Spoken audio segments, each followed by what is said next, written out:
Welcome to the Frustrated by Your Marketing podcast, brought to you by Skyline Studio. I'm your host, Jim D'Amico. And I'm your co-host, Madison McQuistion. Our podcast will bring you the latest in marketing news and strategies for internal marketing teams, marketing specialists, and business owners. So if you are frustrated by your marketing, then this is the podcast for you. Hi, everyone. Welcome to episode 3, really sort of episode 1. The first 2 were the test run teasers that we did, getting the kinks out, getting the jitters out.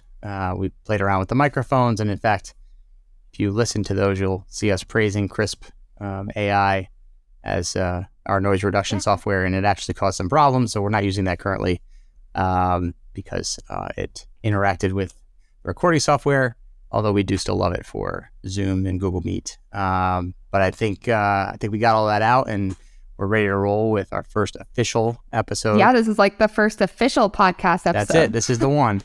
Or how we're considering it, actually. Right. So today's topic is 2023 marketing trends, and we're really excited about that. We love talking about marketing, and we're going to each have a couple of things that we're predicting for this year and maybe a little bit beyond that we'll go through. Especially because it's still fairly early on in the year. Like, this year is going by really fast, but it'll be kind of fun to do our predictions for this year, but also kind of long-term also, because I feel like quite a few of ours are long-term too, so. Right. Yeah, and, let's hope that we're still recording this next January, and then we'll do our 2024 predictions right away. But since our podcast is launching now in April and in late March, then that's why we're doing it now. But there's still a lot of year left, and we'll go through and give you some thoughts on what we're thinking. So I will start. My first one's an easy one. It's what everybody's talking about in marketing, and that's ChatGPT and OpenAI sort of taking over the industry. Although I think that it is going to be a little different than what people are predicting. They're predicting it's going to take away jobs, and all content is going to be the same. I see it as a great time saver for research, great time saver for creating good content if it's used correctly. And my real prediction is that it's going to be built into every software that you use for your industry, especially in marketing. So we work with Grammarly. I already got an email that it's going to be integrated directly into that software. We use that to help us with our writing, keep grammar and spelling in check. And so it's going to help with tone and content creation in there, which is makes a lot of sense. We work with Elementor it's our builder for WordPress. I got an email that it's going to be built into that. Adobe's building it in for image creation. I can see we use Loomly for social media posts for sending that out. It's our distribution network. They're building it in. Any software that you can think of, I really feel like it's going to be built in directly, whether it's actually ChatGPT or something similar. And that's going to be the real thing. So you're not going to have to go out to this third-party website to use ChatGPT. It's going to be built right in. It'll be hopefully manipulated a little bit so it's better suited for what you're doing instead of you having to know all the keyword. ChatGPT is great if you know what to ask it. If you don't, it might not necessarily kick back what you want. So if it's built into Loomly, which we use for social media, hopefully it'll be a little bit geared towards that, and you won't have to know all the lingo in order to use it well. So that's what I'm thinking for my first prediction. And sort of as a side prediction, Google had launched their version a month or so ago, and it was a big flop called Bard. It failed. Yep. And so then they lost, I think it was $100 billion in valuation because of it. And I would say that Google, no matter how good Bard is, unless it's 10 times better, it's going to be considered a flop. They're number 2 to the market. They already had this very, very public failure. And so I think they're going to be the secondary player in this. Although I'm sure it'll be good, I don't think they're going to be part of the conversation the same way because of that. Well, because you said you were also thinking that it's going to take over social media too, because caption generators and having to come up with your own captions is definitely hard. So you were saying you thought that it would be implemented into all of that as well. Correct. Yeah. So I think that, again, any software you use, so we use a third-party software called Loomly. Hootsuite is another example that spits out, we do our post in one place, we schedule it, and it goes out to Facebook, Instagram, YouTube, and so on. Makes it so easy. Right, and it makes it great. So obviously for us as we're in the marketing industry, that is a first step. But I could see Facebook building it directly into the app or directly into the the website. And that way, you post a cute picture of your kid and it might say, do you want us to help you get a caption for this? And it'll say, hey, Parker's had a great time at his 8th birthday and you don't have to think about it. Or maybe it'll pull some, it'll sort of look at the picture and it'll come back and say, it'll know who's in it. And he had a great time with these 5 people because it knows who's in it. It knows everything. So it could save you some time and hopefully improve people's writing a little bit too. That's so crazy. I can definitely say a year ago, I never would have expected this. I wasn't even part of this conversation probably a year ago because it's been going on for a while to talk about it. Right. Yeah. But really more amongst, I was aware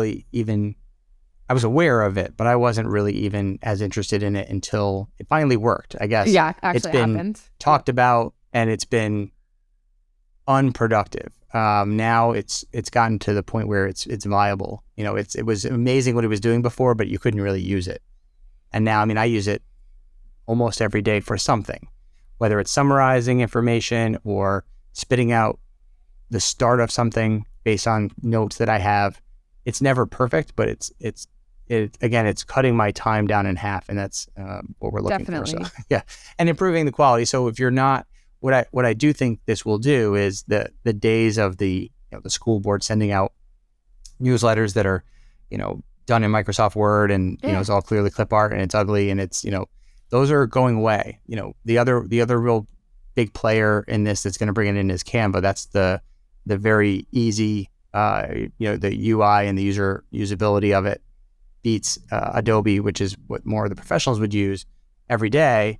And so if you've got something where Canva and some sort of AI can come together. Yeah, Canva's made it so easy for people who have no graphic design experience to be able to create content. Right, they can create something beautiful now. So I think things are going to become more well-written and things are going to become more beautiful. The people that would never have cared about it, sort of the bar is going to raise, which means for us as marketers, we're going to have to raise the bar too, because we're going to be competing the everyday person who doesn't necessarily do this as a job, that it's just sort of something they do once a month for wherever they work. Their stuff's going to look a lot better. It's going to sound a lot better. And so, we're going to have to work to compete with that. But the nice part is when we're reading it, we're going to have a better experience as well. Which is good too, because it's really annoying, I feel like, when you go to a website and you can tell that the text is terrible. I feel like for a lot of people, it's going to be a really good thing. But there are a lot of people on Facebook groups that I'm a part of for marketing that are freaking out. Whereas we see it in a different way that it's going to be super helpful and be really positive. Whereas there's a lot of people freaking out about it that it's going to take over their jobs. Right. And I really don't think it will. If you're good at what you do, there's still time involved. It's not like you press a button and it's done. That's never going to happen. You'll always need to add the novelty. So that's the thing that ChatGPT will never be able to do, is it's taking stuff that exists and regurgitating it. And then you can add your spin to it. It can't start something new. It never will be able to do that. So in marketing, our job is to be novel, right? We have to stand out from the pack. There's 1 million plumbers in your state, or thousands of plumbers in your state. Why pick yours? Well, location, sure, but maybe you write your text a little bit differently. Maybe you point out certain projects you can do. The novelty, the uniqueness is what really matters. So I don't really see it taking anybody's jobs. I think you'll be able to do more. I think the better firms, the better marketers will rise. But if it puts you out of business, you probably weren't doing a good job to begin with. And if you're doing a good job, you'll do a better job. That's what I think. Agreed. Yeah. Okay, so that's my first one, Madison. What's your first prediction? I love this one just because I know in the last year and a half, we have seen videos kind of skyrocketing people's traffic. And so my first one is we're going to see more behind the scenes content from businesses. And okay. I think this is a really important one because especially TikTok, people like seeing the nitty gritty side of your business because it's more realistic. I feel like you can gain more trust. I used the example earlier of a soap business. There was a woman that was creating her soap, kind of showing the process. There was cuts in between and things like that, but she was also talking through the process. And the amount of views she had for that kind of video was absolutely insane. because people are actually relating more to her business because she's so like showing the back end of what goes on. And I think that also relates to using original sounds and kind of being more vulnerable with talking and getting your face on video because people want to see that. Whereas Instagram, you know, you have the beautiful photos, everything is very aesthetic, and TikTok and even Reels now on Instagram are becoming more realistic than just like the pretty side to it. So they're becoming more relatable. And I think that's important for businesses is even if you don't want to show kind of the back end of what you're doing, people like seeing that. That's great. Yeah, I wonder if it's, you know, editing a video takes a lot more time than it does to edit a photo. So if she took a photo of the finished soap or even 6 photos during the process of making soap, you know, that would take, I don't know, half an hour to edit those and put them in a Facebook or Instagram sort of slideshow, where if you were editing a 2-minute video and you're, you know, actually editing it well, doing cuts, doing text overlays and things like that, that could take hours. So maybe that's why we're going to that more realistic view of things. Like, you can't look at every, you know, essentially a video is just a bunch of photos put together, right? So you can't look at every piece of it. It's harder to cut out things from the background. You can do it, but all those things take a lot of time. So maybe that's why. I think that's great. And I like the real side. You don't want to see the totally real side. You don't want to see the dirty kitchen, but maybe it's good that you'll see the back of a kitchen. Yeah, especially with a restaurant. Because I think if people were to see kind of what goes on the back end of a restaurant, maybe that's a little terrifying for like business owners to get past. But so for our coffee shop, when we owned it, we did smoothie bowls. And one of the really popular things we did was we would share the process of making one because it's fun to see it from start to finish because we would make them pretty obviously, the smoothie bowl setup. But people loved seeing that. And yeah, it's a little terrifying because you're like, oh, shoot, people are seeing me create this thing that people are eating. So it's a little bit terrifying to get through that thought. But overall, I mean, it could go really well for you and almost bring in more traffic too if people know how their stuff is being made. Right. So, okay, I love that. I think that's a great prediction. And I stand behind that for sure. All right, what is your second one? Okay, my next one is, and I mentioned this in one of the teaser episodes, but I really think Google's finally going to get their social network in Shorts. So Google Shorts or YouTube Shorts is, as of last month, had it's 50 billion daily views. I just read that today. Still far short of what TikTok and Facebook, Instagram Reels are getting. But it's part of the conversation now.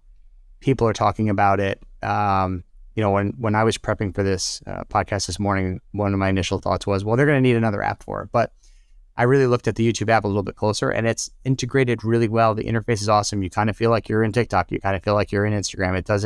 It's built in well. And the nice part is when you're on YouTube for watching a different type of video, like an actual, portrait or landscape video, like the normal ones that we know from YouTube, the 16:9 ratio, you can switch right back and forth. So if I'm in there doing research, which is what I mostly use YouTube for, so if I'm looking up something, I might get sucked into Reels.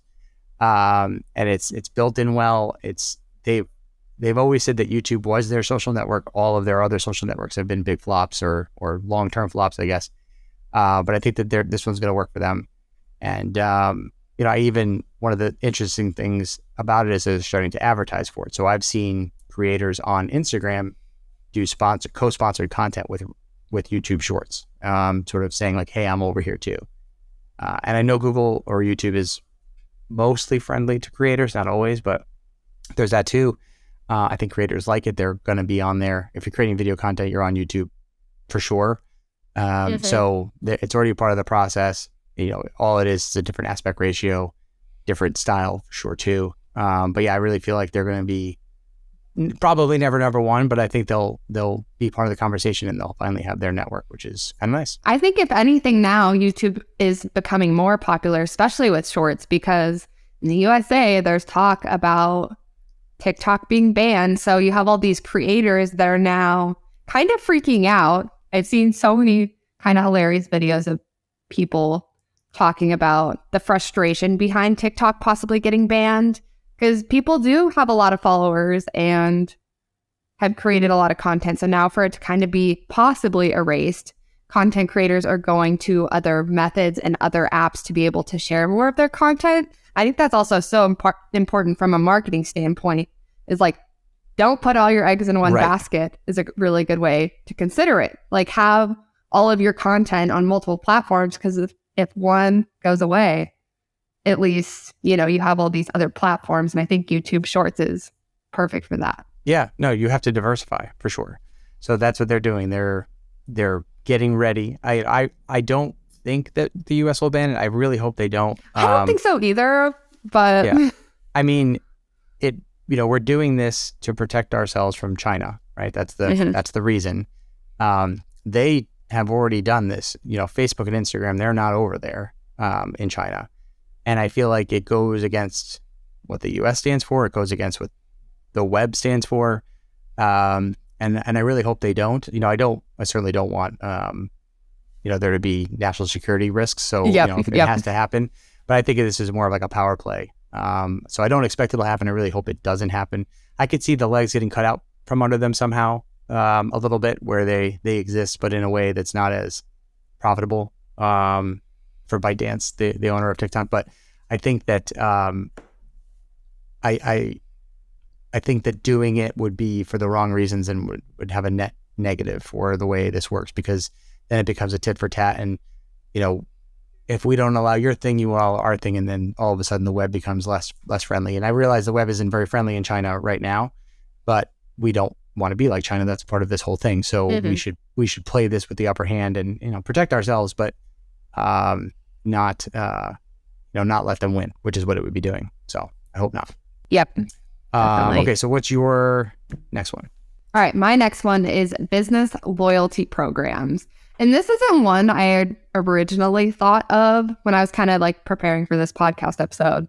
I'd come across this and I thought it was an excellent one, because I think a lot of people my age bounce around to a lot of different businesses. I think it's really difficult for me to find one that I feel really connected to or that I want to go to all the time, just because I like hopping around. And I think business loyalty programs is something that more businesses should be doing, especially after the COVID pandemic. Because when I owned the coffee shop, we did punch cards for coffee, and we also did punch cards for smoothie bowls. So we had two separate ones. And not only did it make really good content, so we would post pictures of our little punch cards next to like a cup of coffee or a smoothie bowl.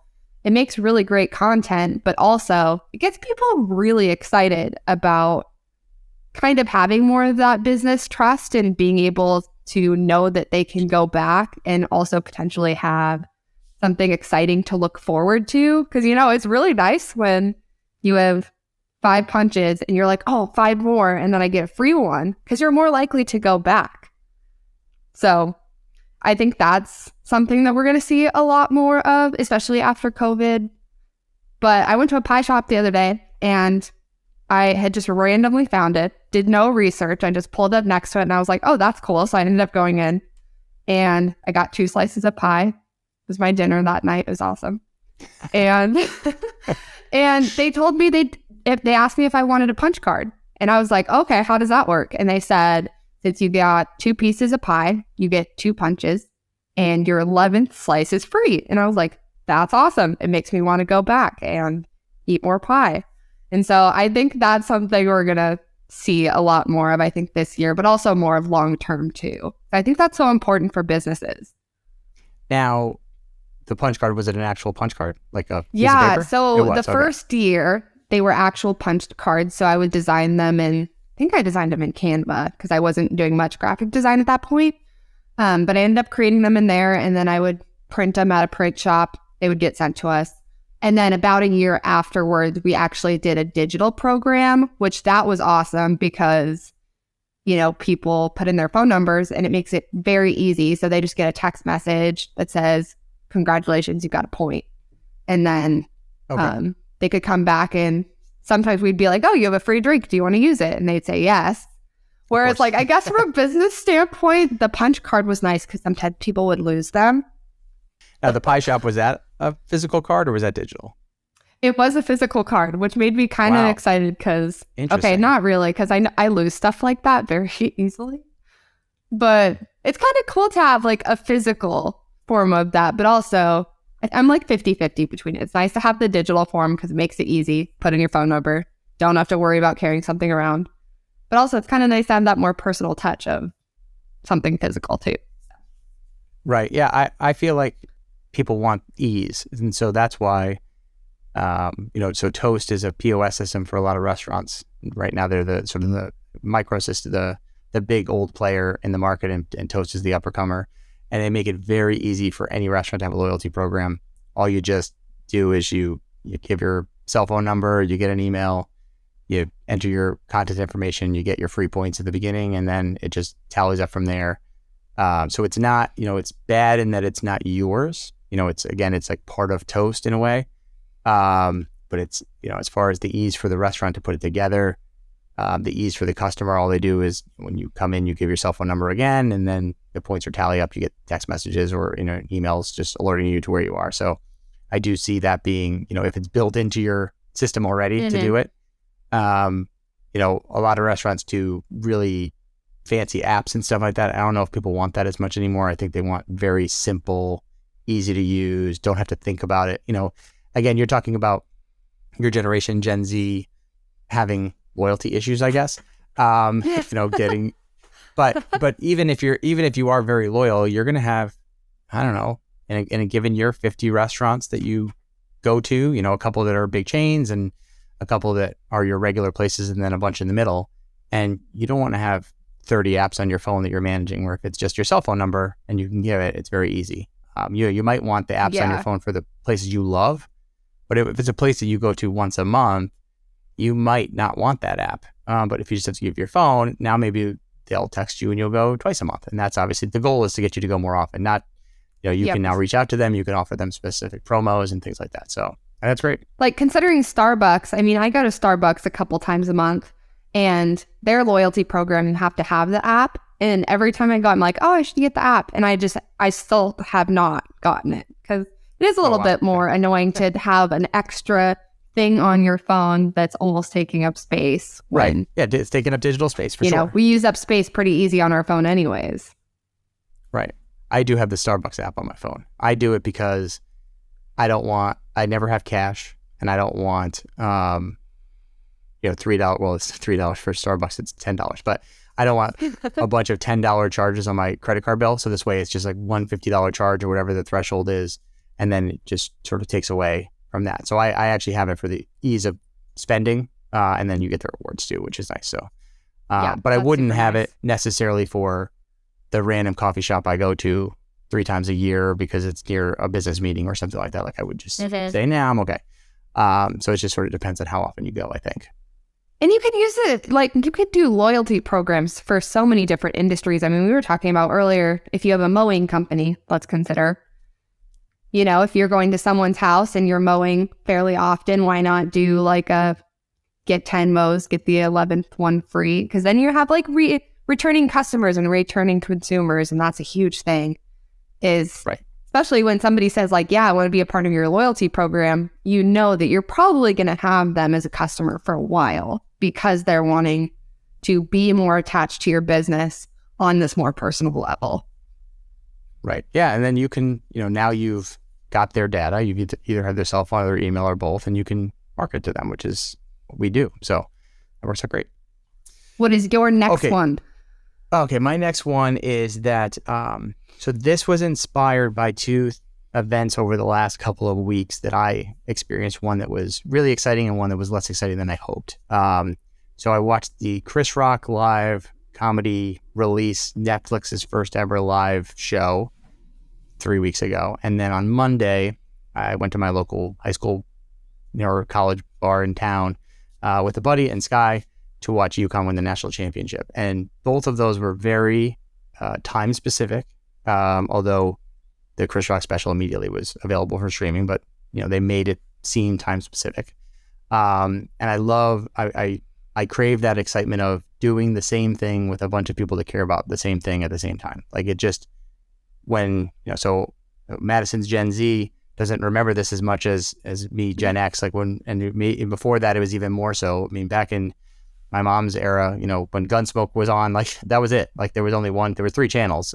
So I had more than 3 channels growing up, but we always did the same thing because we had no choice, like when we were growing up. And now everything is so curated and so segmented that you're not there. That sort of conversation is gone. That, the universality of it is gone, like, because everybody can do their own thing when they want, which is super nice. So anyways, because of that, I think, and the fact that Netflix did this is sort of a cheat for me, because they're obviously one of the bigger players in this, but I think there's going to be more, people are going to try to create more event type media things. So sports has it built in, because when the sporting event is over, you know who won, and it's no longer very few people. My dad will do it. He'll go to bed early. He'll tape a baseball game, and he'll watch it. Very few things are left secret anymore when it comes to stuff like that. He won't look up the scores, and he'll watch the game in the morning because he doesn't want to stay up. But he could just go on his phone and see who won, and it would kind of ruin it. So, but by and large, people watch sports live, right? They might watch a highlight reel, but so it's built into it, because when it's over, it's over. It is. But I think, and sort of the last frontier for this thus far, other than sports, is season finales, series finales. Like those are big events. So the Game of Thrones season finale or series finale was a big thing. I know one of our clients had like a party for it, and everybody dressed up and people watched it, and it was part of the conversation. Now it's a really small community still that care about it, compared to back 20, 30 years ago when the MASH finale, the whole country was watching it. So the Game of Thrones group is smaller, but still it was part of the psyche. And so I think Netflix will be a big player on this. Something tells me Disney will find a way to do it too. And the only way this is going to work is marketing. So it's going to be, you have to watch this. Here's the event hashtag. Here's the reason why it matters that you watch it now instead of streaming later. And I think they're going to do it because it creates that buzz, it creates that excitement, and people crave it. And I think it'll work too, because there's something about watching something with people. It's the reason why going to the movies works. If you go on opening night of a movie, it's exciting. The whole crowd is there. They all care about it. They're cheering.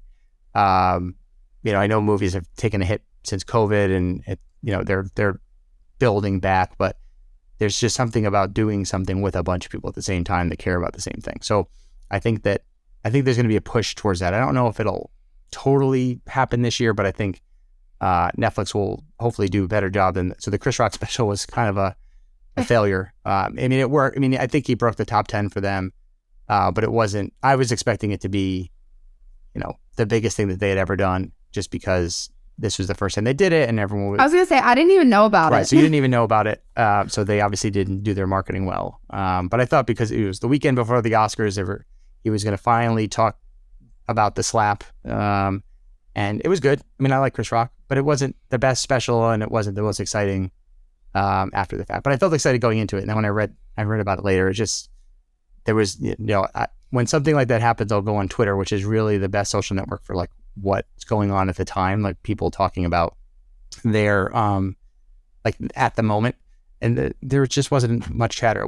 It didn't do what it was supposed to do. So but anyways, I think that they're going to keep trying and hopefully be successful with that. Yeah, I think that's a really good prediction. Okay, what do you got? All right, should we do my last one? Yeah.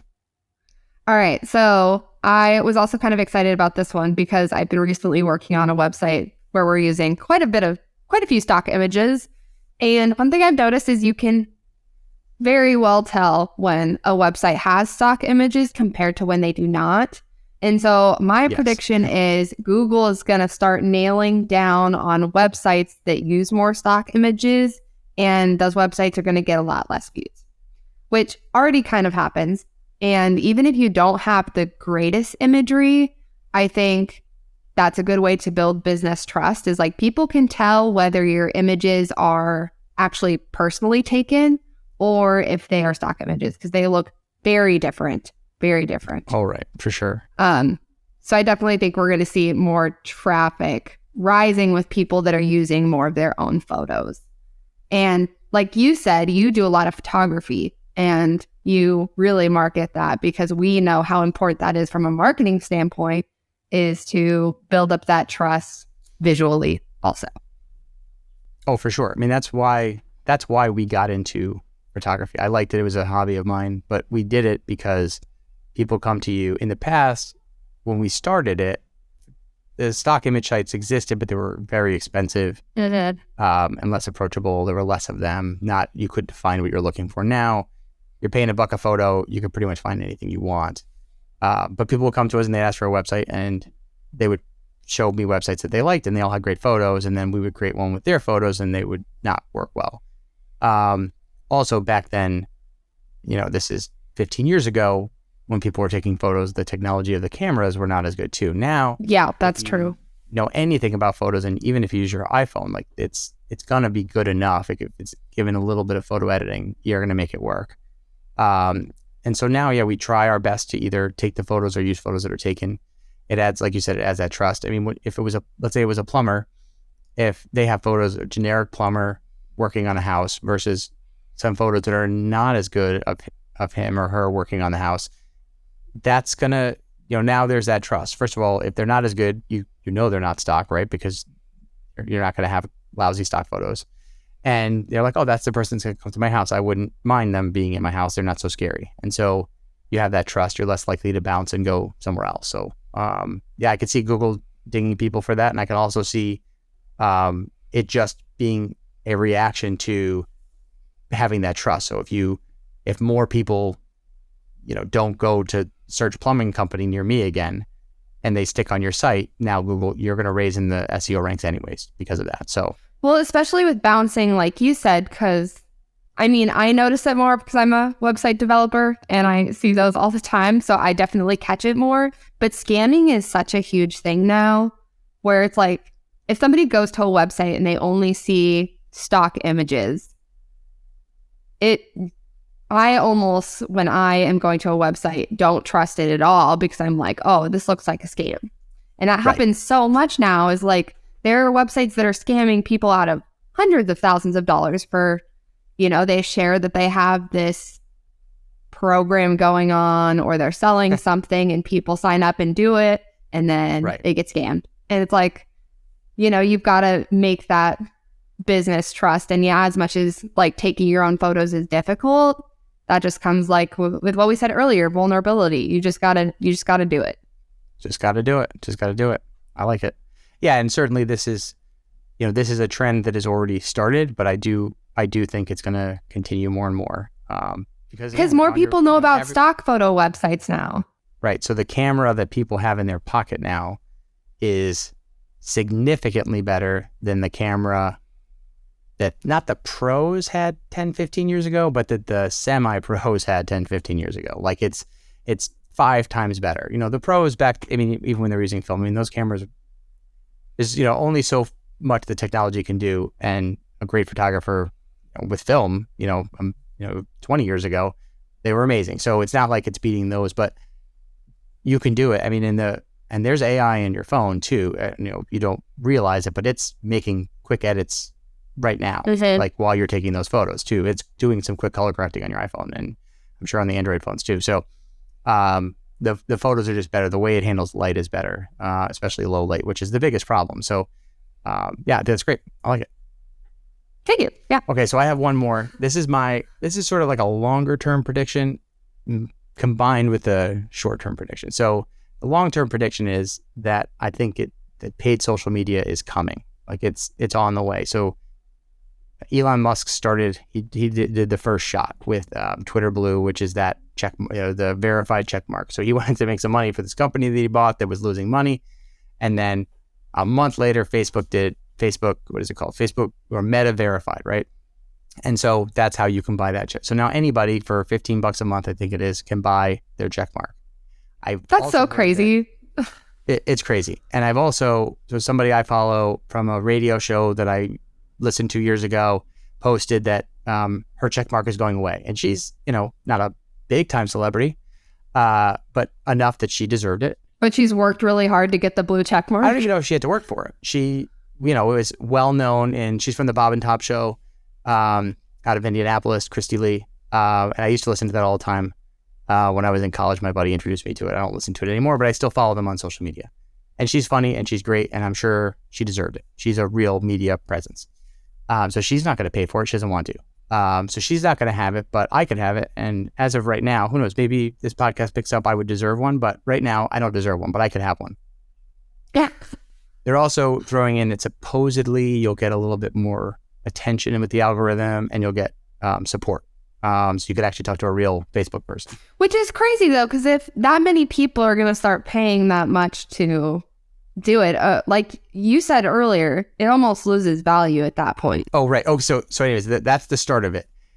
Check marks are going to mean nothing, right? So that's my sort of short-term prediction is when this happens, they'll mean nothing, because if I can have one and she doesn't, or if other real famous people don't pony up, I mean, they should probably do it. If you're really famous, just pay it. But then it means nothing. But I think that now we're starting the process towards paying for this thing that's been free all along. We've been paying, like we've been paying with our eyes, right? So that's where all this ad revenue comes from, is that's how we're paying. But I think it's going to be a step in the direction of you pay for your social media platform, and you'll be able to now demand more stuff, because now all of a sudden I don't want to see ads at all. I want to see, the way it works right now, when we do marketing through social media for one of our clients, I think it's like 3% or 5% of the people that are following them actually see it unless we pay, right? So they've said, I want to see this company's posts and I've subscribed to it. I want to. And Facebook says no, unless they pay us, which is a really weird model that we've accepted this.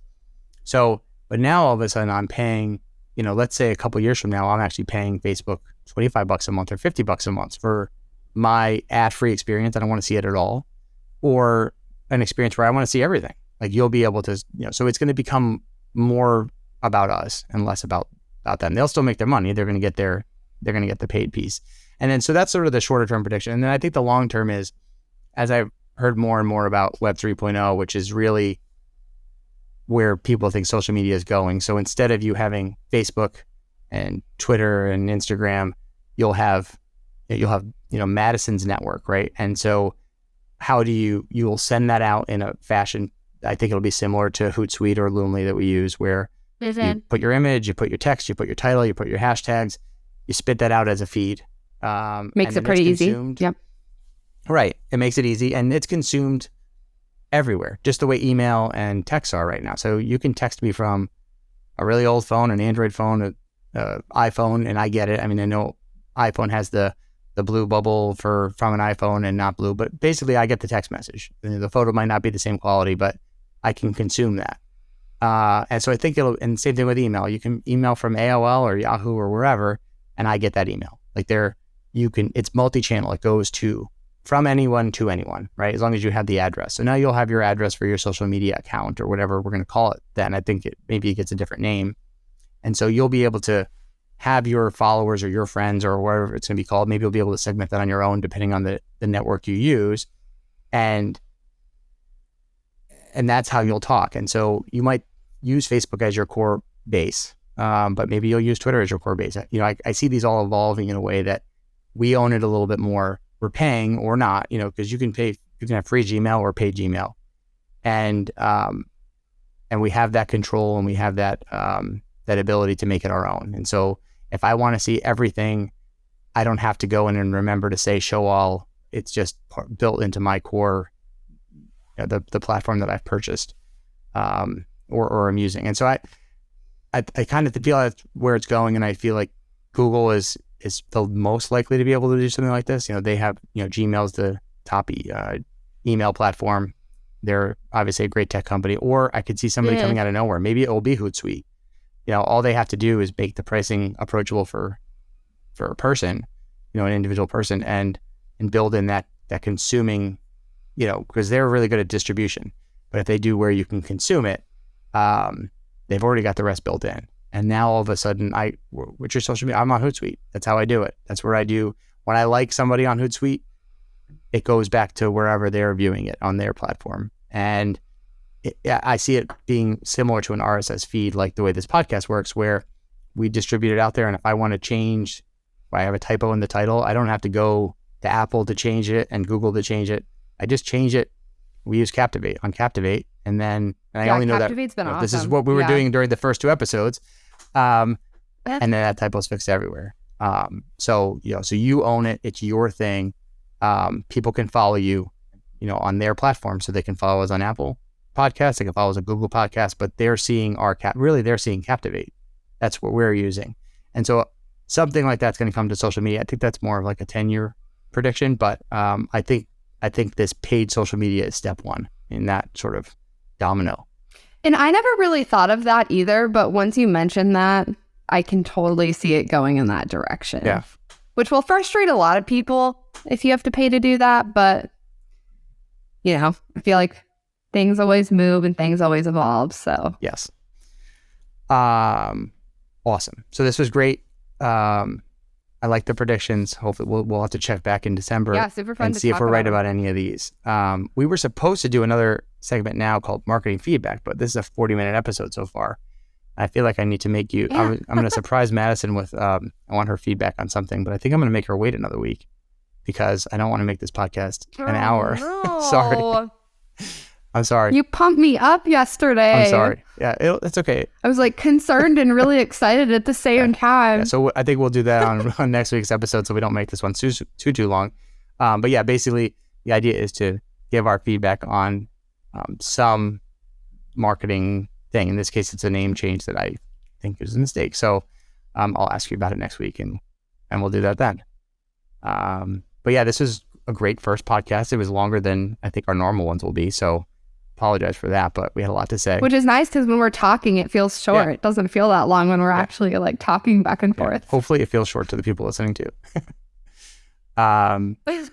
So thank you, everybody. Don't forget to like and subscribe wherever you get your podcasts. By the time this comes out, we should be everywhere. We're on Apple, Google, Spotify. We're working on getting on Stitcher. The video of this will also be on YouTube and a bunch of other podcast hosts as well. And we will see you next week. Yeah, see you guys next week.